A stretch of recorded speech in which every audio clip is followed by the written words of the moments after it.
Aro, oh. Panibagong kwan na naman to. Ito siya, oh. May bulaklak na naman to isa, oh. Namunga na, oh. Saan yung bunga? Ito, oh. May isang bunga. Yan. So, nandito po siya sa may seedling bag. So, ililipat ko po siya ulit sa may timba. Tapos, binawasan po natin ng ugat. Yung mga minor na ugat. Pero yung mga major na ugat niya, hindi po natin pwedeng tanggalin. Para hindi po siya masaktan. So, nagtanggal po tayo ng ibang kwan. Ugat-ugat niya. Yan.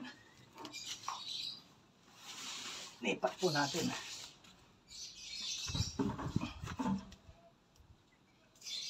Yan. Ito, palitan po natin na panibagong lupa. Post mo. May natimpla po ako natira dito. So ito po ilalagay natin dito. Panibagong lupa. Para hindi po natin pwedeng ilagay yung galing dito. Para po sumingaw naman po yun.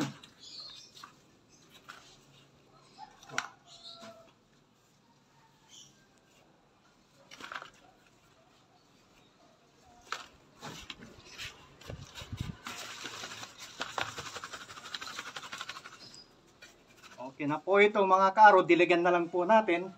Tapos okay na po ito. Pero ilagay lang po natin sa lilim. Sa maliwanag, pero hindi po direkta sa araw. Dahil kalilipat lang po natin para di po siya malanta, tsaka hindi siya matuyo ng ugat. So, yan lamang po ito po. Oh. Yan. Okay. Salamat mga kaaro.